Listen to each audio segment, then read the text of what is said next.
Good morning students. Last video में हमने बात करी थी कि मॉलिक्यूल्स क्या होते हैं, दो या दो से ज़्यादा एटम्स मिलके एक केमिकली बॉन्ड बनाते हैं और वो कोवलेंट बॉन्ड होता है जिससे कि मॉलिक्यूल बनते हैं। अब मॉलिक्यूल दो टाइप के हो सकते हैं, या तो मॉलिक्यूल एलिमेंट के हो सकते हैं या फिर मॉलिक्यूल कंपाउंड के हो सकते हैं।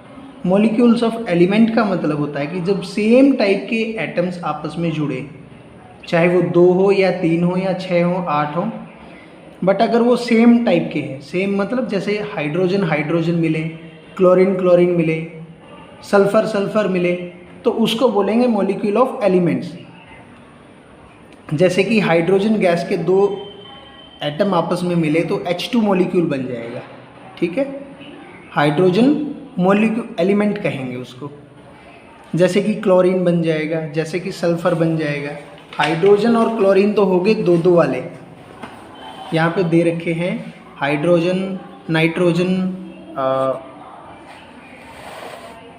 ऑक्सीजन, क्लोरीन, ये सब क्या है, दो एटम मिलके H2 लिखते हैं, हम इसको N2 लिखते हैं, O2 लिखते हैं, क्लोरीन को Cl2 लिखते हैं, क्लोरीन मॉलिक्यूल, ठीक है।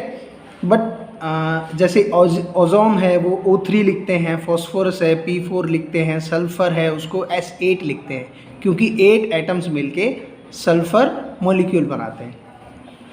अब बच्चों एक बात आती है एटोमिसिटी।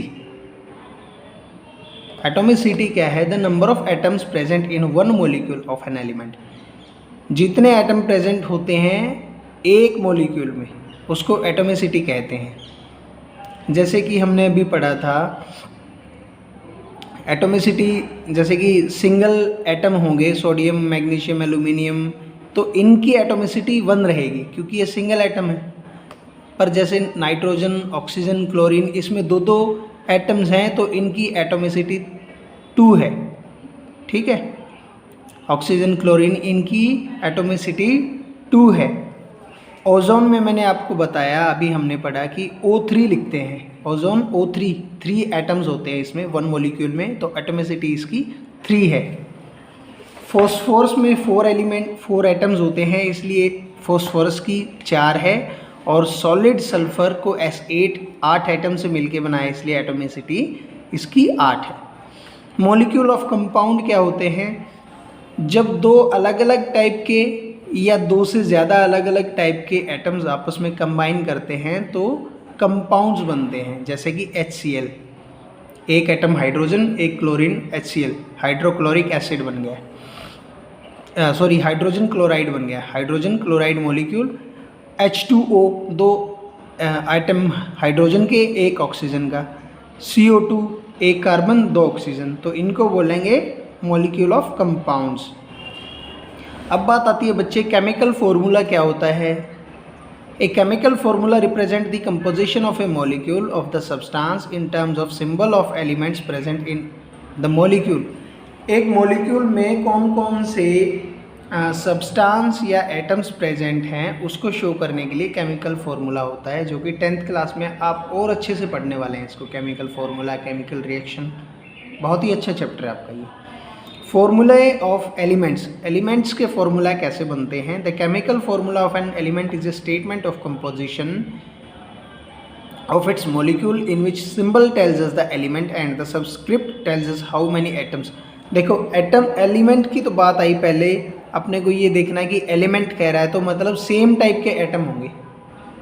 हाइड्रोजन के ही 2 होंगे, क्लोरीन के 2 होंगे, फॉस्फोरस के 4 होंगे, सल्फर के 8 होंगे, तो सेम टाइप के एटम रहने वाले हैं अगर एलिमेंट की बात कर रहा है तो फॉर्मूला लिखने के लिए जैसे हमने सिंपल लिख दिया H2Cl2 हो गया फॉर्मूला। नाइट्रोजन के 2 लिख दिए, ये भी फॉर्मूला बन गया। Hydrogen, nitrogen, N2, oxygen O2, chlorine Cl2, तो ये सब क्या है? मॉलिक्यूलर फॉर्मूलाए हैं एलिमेंट्स के। अब कंपाउंड के फॉर्मूले लिख रहे हैं तो सेम ऐसे ही रहेगा, अलग अलग टाइप के एटम रहेंगे और साथ में नीचे लिखा होगा कि किसके एटम कितने हैं। हाइड्रोजन जैसे पानी है, वाटर है, वाटर का फॉर्मूला H2O, 2 हाइड्रोजन के 1 ऑक्सीजन का। कार्बन डाइऑक्साइड CO2, 1 कार्बन का एटम 2 ऑक्सीजन के। Sulphur dioxide SO2, 1 sulphur 2 oxygen. Same ऐसे ही मॉलिक्यूलर मास क्या होता है बच्चे, हमने पीछे पढ़ा था कि एटॉमिक मास। तो एटॉमिक मास था जब एक सिंगल एटम था उसके मास को हमने एटॉमिक मास बोला था। और जब एटम्स मिलके या तो एलिमेंट बना लिया या फिर कंपाउंड जो भी बना लिया, अगर हम उस पूरे मॉलिक्यूल का अगर मास निकालने को बोला जाए, जैसे कि H2O का बोल दे कि H2O का मॉलिक्यूलर मास बताओ, तो H2O में 3 एटम हो गए, 2 हाइड्रोजन के और 1 ऑक्सीजन का।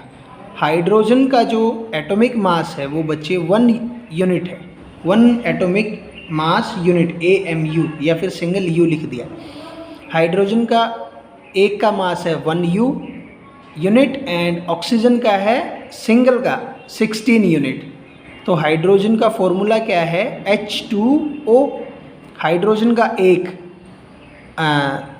हाइड्रोजन के 2, तो मास ऑफ 2 हाइड्रोजन एटम्स कितना हो जाएगा, सिंगल एटम का मास है 1 और 2 का 2 हो जाएगा। साथ में मास ऑफ ऑक्सीजन दिया है इसने 16 यूनिट, तो दोनों को टोटल करेंगे तो 18 यूनिट जो है हाइड्रोजन के एक मॉलिक्यूल का मॉलिक्यूलर मास आ जाएगा। ठीक है, एक और एग्जांपल ले लेते हैं जिससे कि आपको थोड़ा सा और क्लियर हो जाएगा। और ये जो अर्थमेटिक जो मासेस हैं ये दिए होते हैं, एटॉमिक मास जो है वो देगा, वो अगर आपको क्वेश्चन देगा तो इसने कहा जैसे कि सल्फ्यूरिक एसिड का मॉलिक्यूलर मास बताइए, H2SO4 का, हाइड्रोजन का, सल्फर का, ऑक्सीजन का, सब का इसने एटॉमिक मास दिया है। तो हाइड्रोजन के 2 एटम हैं 2 × 1 प्लस सल्फर का 1 है 32 प्लस, और ऑक्सीजन के 4 हैं, इनटू में 16 × 4 करेंगे और ऐड कर देंगे 98 यूनिट जो है सल्फ्यूरिक एसिड का मॉलिक्यूलर मास आ जाएगा। ठीक है, सिग्निफिकेंस क्या है फॉर्मूले का, formula represent the name of substance, फॉर्मूले से नाम पता चलता है, फॉर्मूले से पता चलता है कि ये एक मॉलिक्यूल है। फॉर्मूला रिप्रेजेंट करता है कि एक मोल में कितने मॉलिक्यूल हैं, मतलब एक मोल में 6.022 × 10⁻23 मॉलिक्यूल्स होते हैं बच्चे।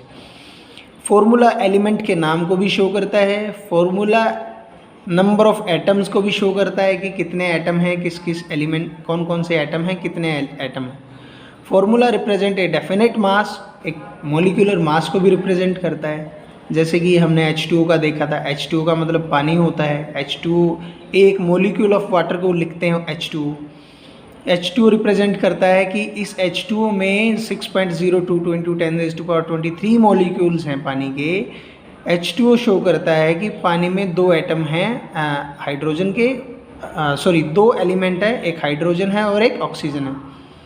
ये शो करता है कि 2 एटम हाइड्रोजन के हैं और एक एटम ऑक्सीजन का है। ये शो करता है कि इसका मॉलिक्यूलर जो मास है वो 18 ग्राम है। ठीक है बच्चे, तो आज के लिए इतना ही, पढ़ाई करते रहें, बाय बाय।